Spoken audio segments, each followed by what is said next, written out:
Okay. It's recording. Okay.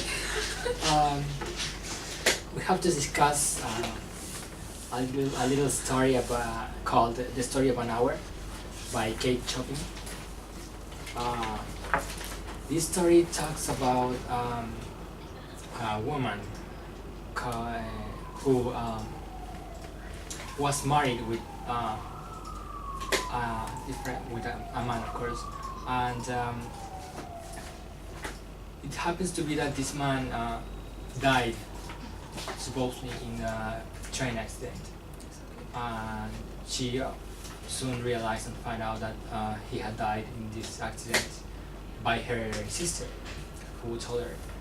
And well, at the beginning she started with a really conflict between emotions, where she felt happiness and sadness and different emotions, but then she realized that she was happy because of that she felt released of this oppression of marriage. Well, the story talks about how he felt and how she think about the possibilities that she would have in the future of this independence. And it ends when she sees her husband coming into the house again alive, and well, she died by the heart attack, and the record says that she had died because of joy. Exactly. Of this heart attack. Yes, exactly. So that on top of that, I thought that would be interesting for us to discuss some symbols that we have found in the story. And the first symbol that we would like to discuss is the heart trouble that it was mentioned. Yes. Mm-hmm. For example, for me, in my case, I think that is not really well. Louise had this heart condition, this issue, like physically, but I also think that it was beyond. It was more like emotional, like a heartbroken. Yes. Because I think she wasn't really happy with her marriage, and she felt that her husband was a sort of oppressor. So she lacked of freedom, and I think that was related to this emotional heart problem. Like, yes, I'm in favor of what you're saying, Michelle, because I think that actually his, Luis, I think that he felt a lack of life in his own life because she couldn't do what she wants because she was oppressed by the society itself, related to the context that this story was written, So I think that Louise felt that she couldn't do what she really wanted to do because of the society, and she felt an empty in his heart. Sorry. Yeah. From my own point of view, I think that the heart trouble means unhappiness, but it also represents both physical and emotional illnesses. Because a person with a weak heart wouldn't deal with such tragic news, but Louise realized that, when she stopped crying, she realized that he now had freedom, and her heartbeat increased and through pumping blood through her veins. So I think that she felt more alive and with more energy. So I think that the heart issue was both physical and emotional, as I said. exactly. As you said, you mentioned about the context. I remember that I read something about the author, Kate. She grew up in this society in which they didn't have women didn't have the right to vote, they weren't supposed to give their opinion on politics, on society issues. Yes. So the context in which the author was inserted was really conflicted, because she wanted to express more, and I think what the author felt in that age, she wrote it in this writing in this book. Yes. Basing my opinion and my question, because I want to make a question to you. Basing my question on what you have said just right now. Of course I have my own point of view, my own opinion, because of from a point of view from a man, but I want to hear yours. Why do you think that the author, sees men as an oppressor figure in this context? Okay. Well, I have some opinions. I don't know if you would like to start. Yes, well, I can think many options and many reasons that why the author thought like this. And I think that, well, apart from what the society says about what women can do and what women can't do, I think that the men is actually who were applying the rules and the laws to societies in women. So I think that's the main reason, at least for me, why she thought that the men have the guilty of this. Well, I think that the author of the main protagonist of this story is not really against a man figure. I think it was more beyond like the society, because in these years, as I mentioned, women didn't have the rights that we actually have right now. Like they couldn't vote, or they weren't supposed to walk alone in the streets. They weren't supposed to smoke. But that was established because of the what the society of that period of time proposed, or it was said.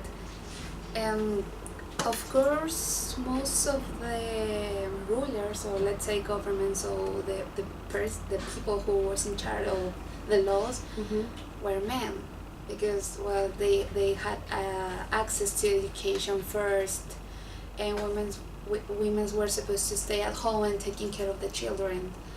But I think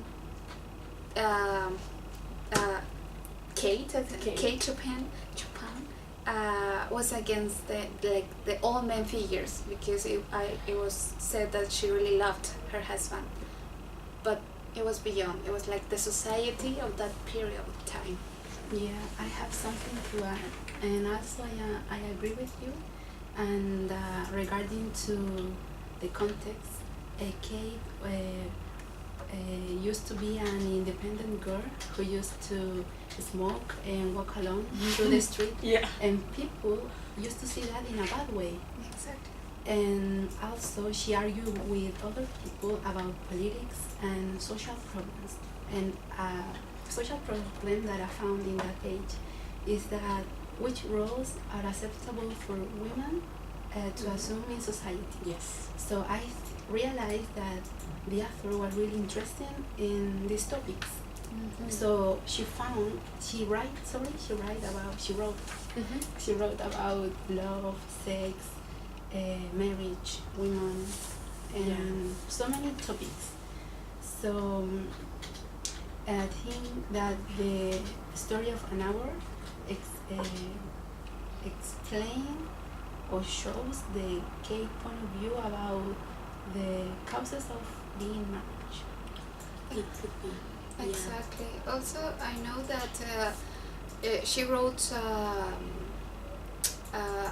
like the last piece of writing. It was the Awakening, I think. The Awakening. The Awakening, in which she wrote about a woman having this affair, like being unloyal to her husband. Yeah. And that book marked the beginning of the end of her career. Yeah, it was a woman that was unsatisfied because of her husband, so he explored sexuality. I don't know how, but it was Yeah. pretty much. Well, in conclusion of all of this, we can say that she was the first exponent of feminism. Yeah. It could lead to that. Yeah, I agree with that, and I think that one of the main reasons of her thoughts or the way that she thought about the society of feminism was that she grew up with almost no men presence, Yeah. Yes. so that helped her with developing of this new behavior of trying to see women as equal as men. So maybe if she wouldn't have the opportunity to, not the opportunity to, but if she wouldn't live only with women, she would have a different opinion about society. So to me, it helped her a lot to live only with women, so she could realize the native aspects of this context.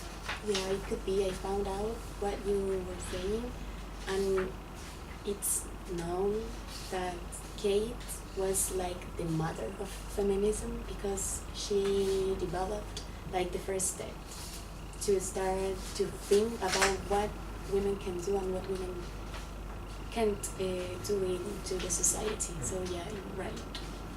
Yeah. And back to the symbols. What about the open window? What do you think that represents?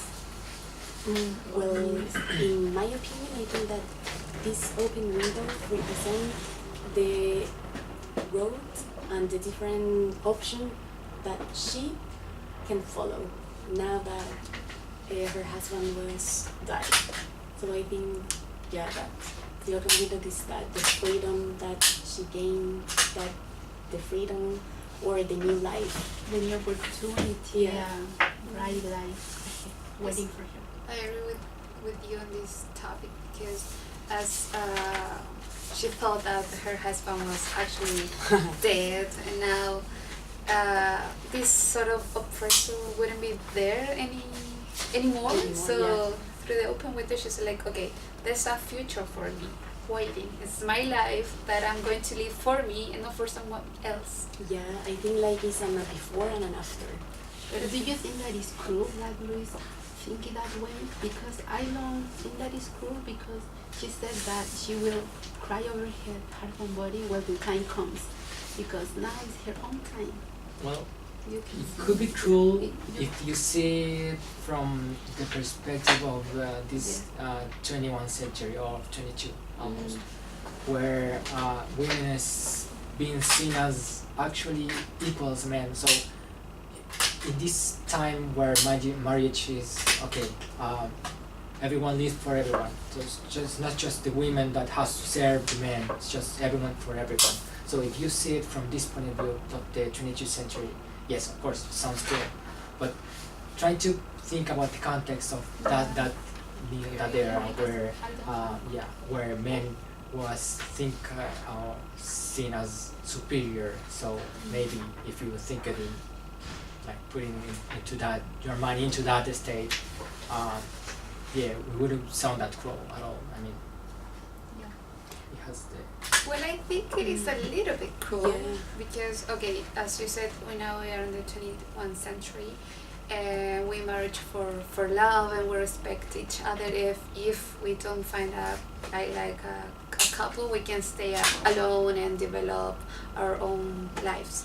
But in that period, well, women's marriage by like convenience, you know, so perhaps for her it wasn't an option to be single, and she was forced to marry this man. But if she had this life, if she wasn't living like Happy life. a happy life, she could have been, she could have done something else, I think, like rather than, okay, now he's dead, I'm happy, so I'm going to live my life. I don't know, I think it was a little bit cruel. Well, in my case, I think it is a little bit cruel, but I also think that Louise realized of this situation, like, I don't know, straight away, like, she knew that her husband was dead, and then suddenly he realized that he could do many different things. So I think that it's not cruel. I think that she just was thinking of her new options. Just that. It's not like he's not going to miss her husband or something like that. It's just that she realized of new things. Just that. Maybe after the period of living without her husband, she Maybe it was a way to deal with this tragic news. Yeah. So let's say that is slightly. It's like Yeah, because it's someone who is, it's not just like he's dead, it's like the end of a life, so how can you be happy because someone else died? But that's and in this, we found out some repetitions about the story, and we highlighted this, like when she said free 3 times, and then she said, Louis said free body and soul. Well, I think that she tries to emphasize this feeling of freedom that she was feeling at that time. Let's not forget that most of the events of her stories were actually facts of her actual life. So maybe throughout this book, so most specific throughout these phrases, she tries to emphasize the way that she thinks that women should live, you know. So to me, it has some reference from that. Yeah, well, in my opinion, it's difficult to explain because, well, yeah, now maybe she can do, or she can have a new life, new opportunities, obtain different things, and maybe a happier life. But at that period of time, it was difficult for women to obtain a life when they can have good things for themselves. So I think it's difficult to actually say, yeah, it was good for her or it was bad for her. I don't know what you think, but I think it's difficult to really say, yeah, well, for Louise, now she's going to have a happy life and everything is going to be better. But for the period of time, I think it's difficult. Well, I think that the use of this repetition just meant that she now only see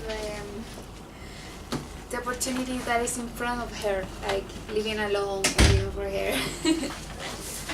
But I think it has to do with that and nothing else. yeah, it's pretty much the same. I think that it means that now that she realized that she is free and she can manage her life and doesn't have someone else telling what to do or know what to do.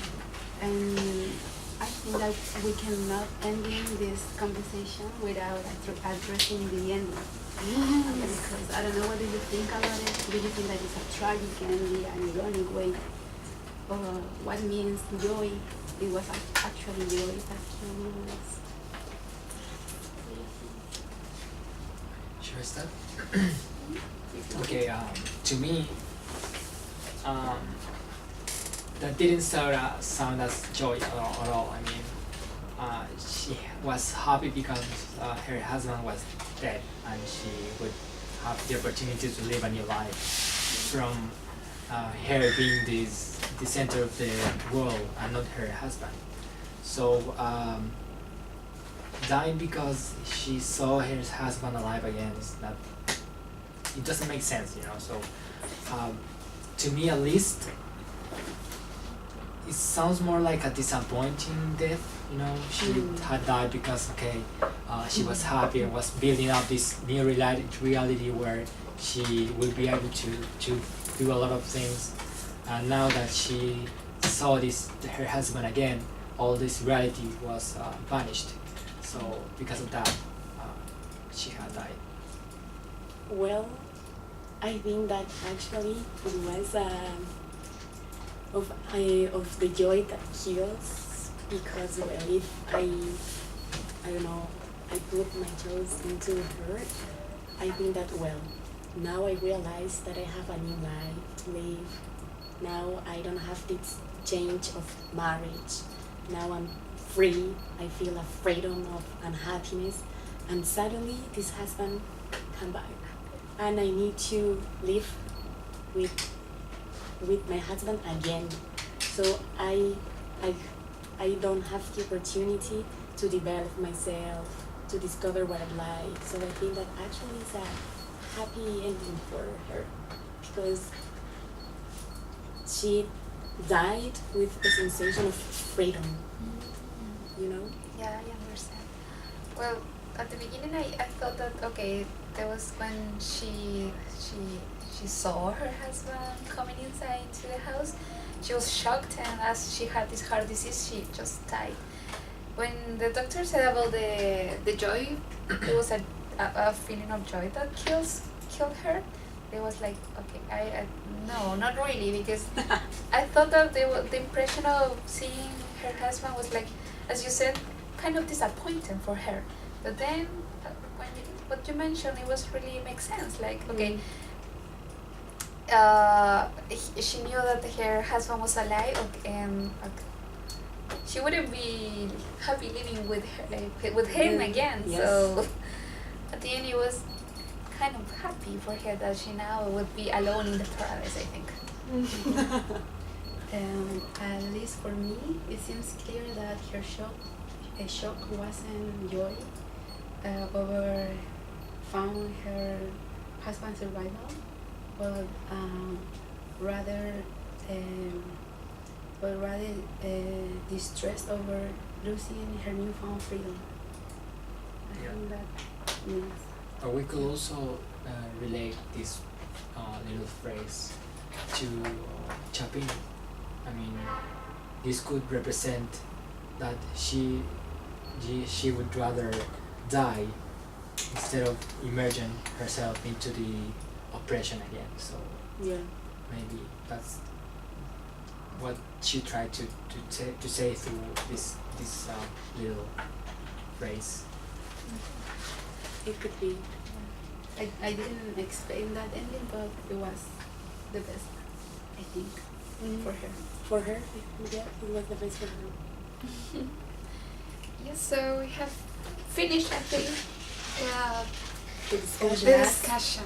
Huh? Or we last. Our last discussion. Our last literature circle. Thank you very much.